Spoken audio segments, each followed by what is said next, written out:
बिस्मिल्लाहिर्रहमानिर्रहीम, अस्सलाम वालेकुम स्टूडेंट। ऑपरेटिव डेंटिस्ट्री का चैप्टर 2 हम स्टार्ट करने लगे हैं। अच्छा, इसमें ना हमने मेन चीज़ें करनी है और मार्किंग करनी है जो रिपीटेड हमारे यूएचएससी एग्जाम्स में आती है। हमने इसकी इतनी डिटेल में नहीं जाना। तो सबसे पहले आते हैं इसकी डेफिनेशन पे। डेफिनेशन क्या होती है? Dental caries preventable chronic biofilm mediated होती है। प्रिवेंटेबल जो कि प्रिवेंट हो सके, क्रॉनिक जो कि थोड़ी एग्रेसिव करके, और बायोफिल्म मीडिएटेड ये कि बायोफिल्म क्या होती है कि colonies of bacteria. Biofilm mediated होती है जो कि मॉड्यूलेटेड बाय डाइट होती है। और ये मल्टीफैक्टोरियल ओरल डिजीज किसकी वजह से होती है? कि इम्बैलेंस हो जाए ओरल फ्लोरा का। क्यों? क्योंकि due to presence of fermentable dietary carbohydrate on tooth surface over time. जब हमारी टूथ सरफेस पे fermentable dietary carbohydrate long time के लिए रहेंगे तो वो बायोफिल्म बना देते हैं। वहां से देन प्लैक, कैलकुलस और केरीज का प्रोसीजर स्टार्ट हो जाता है। अच्छा, अब इसमें क्या इंपॉर्टेंट चीज आती है? इसमें ना दो टर्म होती है, डीमिनरलाइजेशन, रीमिनरलाइजेशन। डीमिनरलाइजेशन ये होती है कि डिस्ट्रक्शन हो जाना टूथ के स्ट्रक्चर की, और रीमिनरलाइजेशन ये होती है कि अगर हम हाइजीन को मेंटेन रखें ना तो वो दोबारा वही जो स्ट्रक्चर क्रिस्टल होते हैं ना वो रीग्रो होना शुरू हो जाते हैं, जिसको रीमिनरलाइजेशन कहते हैं। देन इसमें कहते हैं कि traditionally tooth biofilm carbohydrate interaction illustrated bye classical की जॉर्डन डायग्राम, या आगे की जॉर्डन की ये डायग्राम आएगी। ठीक है, इसको देखते हैं।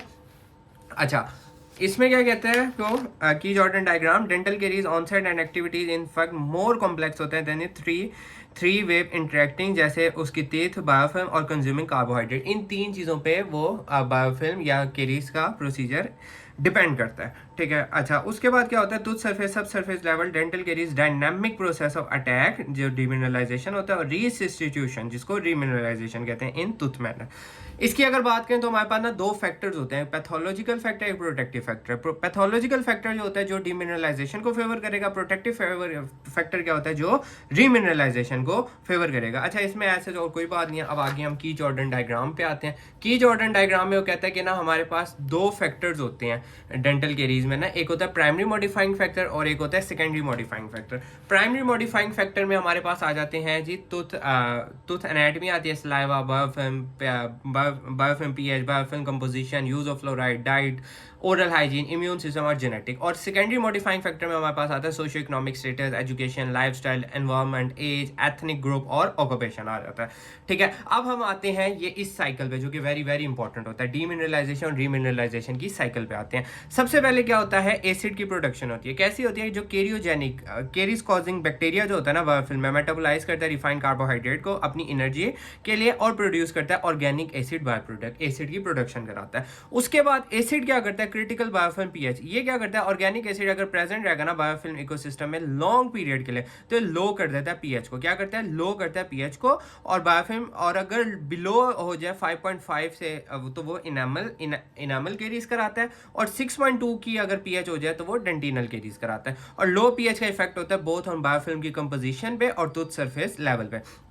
देन आती है डीमिनरलाइजेशन। डीमिनरलाइजेशन क्या होती है कि जो लो पीएच है, जो पीएच डिक्रीज हो, ये डिराइव करती है कैल्शियम और फॉस्फेट को टूथ से बायोफिल्म की तरफ, टूथ से निकाल के बायोफिल्म में ले जाती है कैल्शियम और फॉस्फेट को इन अटेम्प्ट टू रीच इक्विलिब्रियम, ताकि इक्विलिब्रियम रीच हो जाए, जिसकी वजह से hand result net loss of mineral हो जाता है टूथ का और डीमिनरलाइजेशन हो जाती है। देन आती है remineralisation, when pH in biofilm return आ जाना न्यूट्रल की तरफ। अच्छा, इसमें क्या था? पीएच डिक्रीज, डीमिनरलाइजेशन में पीएच डिक्रीज हो रही थी और पीएच डिक्रीज होकर कैल्शियम और फॉस्फेट को टूथ से बायोफिल्म की तरफ लेके जा रही थी। रीमिनरलाइजेशन में कहता है कि पीएच अगर हम रिटर्न कर देना न्यूट्रल की तरफ, नॉर्मल आ जाए, न्यूट्रल कितनी होती है? 7 में आ जाना, तो कंसंट्रेशन जो होती है ना सॉल्युबल कैल्शियम और फॉस्फेट की सुपर सैचुरेटेड होती है रिलेटिव टू टूथ मिनरल्स, और मिनरल्स ऐड बैक हो जाते हैं पार्शियली डीमिनरलाइज एनामल पे, और जिसको हम क्या कहते हैं? रीमिनरलाइजेशन। यानी कि अब ये पीएच पे डिपेंड कर रहा है। पीएच कम हो रही थी तो कैल्शियम और फॉस्फेट निकल रहे थे टूथ से, पीएच न्यूट्रल हो गई है तो कैल्शियम और फॉस्फेट ऐड हो रहे हैं उसमें। अब आती है उसकी साइकिल, डीमिनरलाइजेशन साइकिल। ये process take place several times a day over life of tooth और मॉड्यूलेट बाय मैनी फैक्टर। इसके कौन से फैक्टर आते हैं? Number and type of microbial flora, diet, oral hygiene, genetic, dental anatomy, use of fluoride, salivary composition, inherit resistant of tooth structure and composition will differ from person to person और tooth to tooth. Then आती है progression of disease. Progress कैसे करती है? Repeated demineralisation event ना result करती है predominantly pathological environment करा देती है और कॉज करती है localised dissolution and destruction of calcified dental tissue. ठीक है, जिसका एविडेंस है केरीज लियन, और केरीज के लियन बन जाते हैं। और सिवियर डीमिनरलाइजेशन और इनामल रिजल्ट करती है फॉर्मेशन ऑफ कैविटेशन, कैविटी बना देती है इन एनामल सरफेस पे। Subsequent demineralisation of inorganic face, and denaturation degradation of organic phase क्या करती है, डेंटिन कैविटेशन कराती है। उसके बाद आती है etiology of dental caries. Dental caries के ना 4 क्रिटिकल पैरामीटर्स होते हैं, कौन कौन से, बायोफिल्म, टूथ हैबिटेट, डाइट और सलाइवा। ठीक है, अब हम पढ़ते हैं पैथोलॉजिकल और प्रोटेक्टिव फैक्टर। ये क्या होता है? पैथोलॉजिकल फैक्टर जो होता है ना, ये क्या करता है, एसिड प्रोड्यूसिंग बैक्टीरिया होता है या सब normal saliva flow. Pathological destructive factor क्या कि बैक्टीरिया जो एसिड प्रोड्यूस कर रहा है, सलाइवा का फ्लो कम होगा, वह फ्रीक्वेंट ईटिंग और ड्रिंकिंग हुई है किसकी कर रहे हैं, फर्मेंटेबल कार्बोहाइड्रेट की, और पुअर हाइजीन है। प्रोटेक्टिव फैक्टर क्या होते हैं, जो उसको प्रोटेक्ट कर रहे हैं, सलाइवा का फ्लो कंपोनेंट्स हो गए, ठीक है, रीमिनरलाइजेशन हो गई जिससे होती है फ्लोराइड यूज कर लिया, कैल्शियम और फॉस्फेट यूज कर लिया हमने, ठीक है। उसके बाद क्या आता है, गुड ओरल हाइजीन और स्ट्रेटेजीज हो जो मेंटेन करे हेल्दी माइक्रोबायोम को, प्रीबायोटिक हो सकती हैं, पीएच मॉडिफायर हो सकते हैं, और स्ट्रेटेजी जो मॉड्यूलेट करती हैं डिसबायोटिक माइक्रोबायोम को। ये सारे आ गए प्रोटेक्टिव फैक्टर। अब देखते हैं बायोफिल्म। बायोफिल्म क्या होती है? अच्छा, ये ऐसे जितना इंपॉर्टेंट नहीं है, इसको जस्ट रीड करेंगे। इसकी ना हम ये जस्ट तस्वीर देख लेते हैं। यह आ गया हमारे पास इनामल। जैसे ही हमने ब्रशिंग की ना 30 मिनट से 1 आवर के बाद यहाँ पे जो है ना हेड और इनामल रॉड, ये ना एक्वायर्ड पेलिकल बन जाते हैं हेड और इनामल रॉड पे, ठीक है, 30 मिनट से 1 आवर में। 12 से 24 आवर्स में ना क्या होता है, यहाँ पे कोकाए आ जाते हैं, कहाँ पे, एक्वायर्ड इनामल पेलिकल पे कोकाए आ जाते हैं। कौन से कोकाए? स्ट्रेप्टोकोकाई। और फर्स्ट बैक्टीरिया कौन सा होता है? स्ट्रेप्टोकोकाई, जो एक्ट करता है इधर। 1 से 3 डेज में ना जाके क्या आते हैं, एक्टिनोमाइसिस या फिलामेंटस बैक्टीरिया इसमें अटैच हो जाते हैं। 1 वीक में पेलिसेटिस ऑफ कोकाई और फिलामेंटस बैक्टीरिया की कॉलोनी बन जाती है, और 3 वीक्स में लार्ज सेगमेंट बन जाते हैं और कॉर्नकॉप पैटर्न होता है इसका, जो इसमें यही देख लेना। देन आते हैं जी हमारे पास ये टूथ हैबिटेट फॉर केरियोजेनिक। अच्छा, उसके बाद ना ये फंक्शन देख लें पेलिकल के। पेलिकल के फंक्शन क्या होते हैं? प्रोटेक्ट करता है इनामल को, रिड्यूस करता है फ्रिक्शन बिटवीन टीथ को, और पॉसिबल करता है प्रोवाइड मैट्रिक्स फॉर रीमिनरलाइजेशन। ये 3 आ गए इसके फंक्शन आ गए। उसके बाद आते हैं हम, क्या नाम है, tooth habitat for cariogenic bacteria. Tooth habitat for cariogenic bacteria, इसमें क्या आते हैं हमारे पास डिफरेंट टाइप्स के ना केरीज के आ जाते हैं। पिट एंड फियर आता है, स्मूथ सरफेस आ जाती है, रूट सरफेस आ जाती है। पिट एंड फियर की बात करें ना तो ये पार्टिकुलर सस्पेक्टिबल सरफेस होता है केरीज लियन में, और पिट एंड फियर क्या करते हैं, मैकेनिकल शेल्टर प्रोवाइड करते हैं, ऑर्गेनिज्म को हार्बर करते हैं कम्युनिटी डोमिनेटेड स्ट्रेप्टोकोकस सेंगियस और अदर स्ट्रेप्टोकोकाई। और रिलेटिव म्यूटेंट स्ट्रेप्टोकोकाई इसमें बहुत ज़्यादा होते हैं, ठीक है, बस, और इसमें कोई बात नहीं है। स्मूथ सरफेस में क्या होता है कि ये देखें 2 दांत हैं और ये यहाँ पे बीच में करके स्मूथ सरफेस आ गया। प्रॉक्सिमल इनामल सरफेस जो होता है ना, immediately gingival to contact area, second most susceptible area होता है डेंटल कैरीज का, और एरिया प्रोटेक्ट होता है फिजिकली और रिलेटिव फ्री होता है effect of mastication, tongue movement, salivary flow को।